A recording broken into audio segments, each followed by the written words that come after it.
Hello, friends, and welcome to the Southern Mountain Kitchen. Today we're going to make a red velvet swirl cheesecake.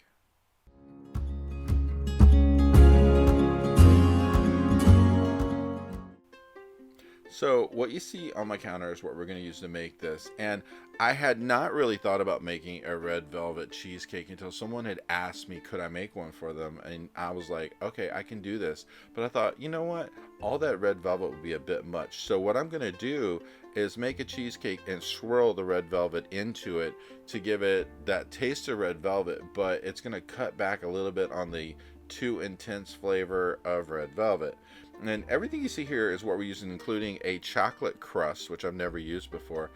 And as far as cream cheese is concerned, it's so much better when you're doing this to cut it up and sit it out to come to room temperature before you use it, so it's easier to mix and deal with.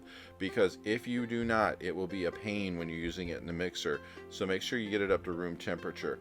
So what I have here is 2 of the 8-ounce blocks of cream cheese.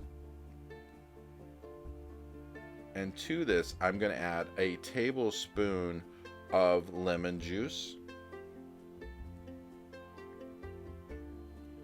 a tablespoon of flour, then I'm going to add a tablespoon of vanilla extract, a cup of sugar,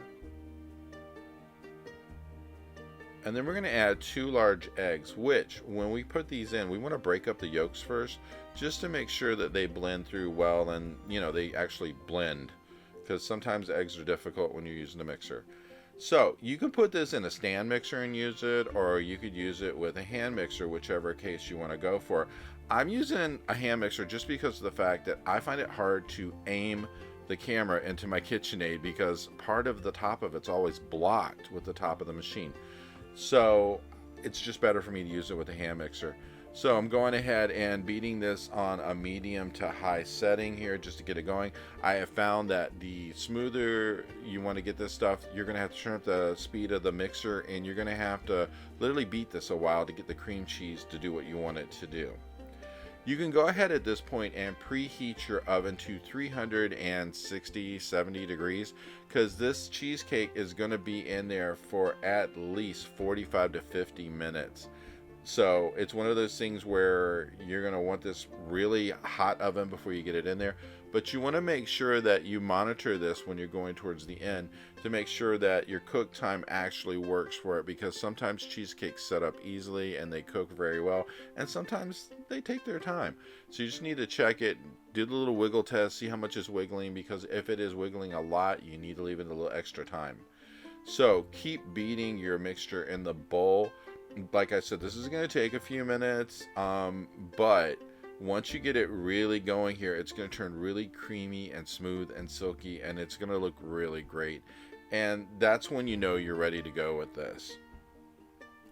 So just keep going with it on a good speed, at least a medium to a high setting, and just beat the heck out of it. And when you're getting to the point where you're done, it's going to look a lot like what I have going on here. This is very blended, it's very well done, it's actually really smooth, and there's not a lot of lumps or anything in it. Now, there might be lumps every now and then, depending on the quality of the cream cheese you use. If you get the cheap stuff, it will be lumpy sometimes. And that's okay, because sometimes that will just cook straight out and it doesn't really matter. Sometimes it doesn't if they're really huge lumps. But you're trying to go for something kind of like this, so that way it's a lot on the smoother side. Now, we're going to take at least a cup or so of this out and set it to the side, because we're going to use that to blend to make the chocolate that's going in here for the red velvet. So once you've got about a cup's worth, we're going to go ahead and move that over and work with it in a minute. So we're going to add to this about 1/4 of a cup of cocoa powder, and then we're going to use some food coloring to get the red. So I say go with about a 1/2 teaspoon to start with. Blend it up a bit so that way the cocoa and the food coloring starts mixing into this, and keep going until you've got it really blended so you can see what color it is, because the cocoa is going to take a second to blend into the cheesecake batter.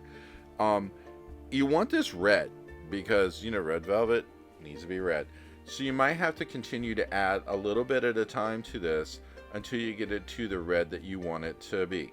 because with what I put in there already is not enough. So I'm going to add more until I get it to where I want it to be that red. So just squeeze in a little at a time. It's like one of these things where you're just going to squeeze a bit in, mix it up, see where you're at until you get to the one that you think is the right color.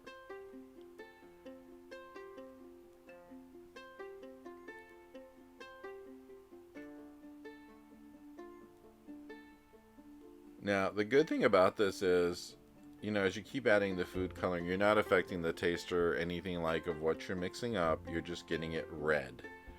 And the best thing with mixing this up this way is you can do it in little bits at a time until you get really what you want out of it.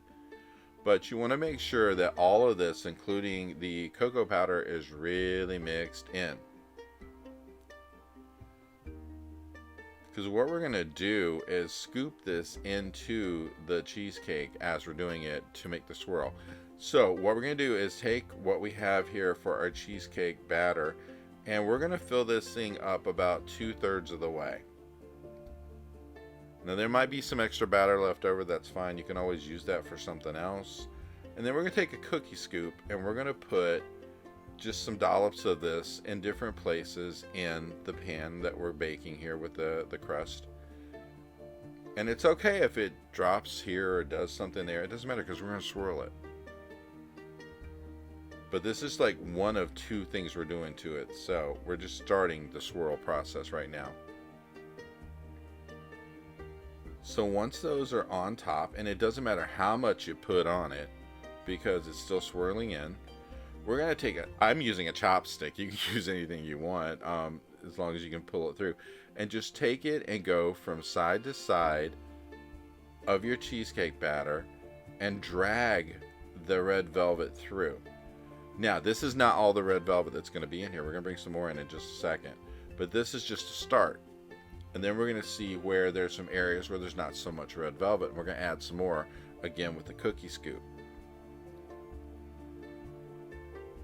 And what's really neat about this, it has such a wild look when you're done. It looks really cool. And this is something that's really great if you wanted to even have it like at Christmas or something, because of the red in this and all. It just has such a wicked look to it. You could, you know, serve this for anything from Christmas to Valentine's Day to who knows, a party, whatever you want to do it at.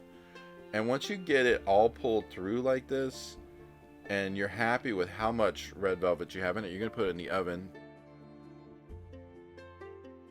360 degrees to 70 degrees, and then we're going to have it in there for at least, I'd say 50 minutes, because that's how long mine took. When it comes back, it's going to look something like this, and it's such a neat, wonderful looking thing, and it tastes amazing with all that chocolate and cheesecake together.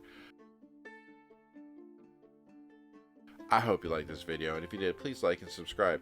And if you get a chance, check out my cookbooks, which are available in bookstores worldwide. The first is all about everyday cooking. The second is all about baking. Have a great day.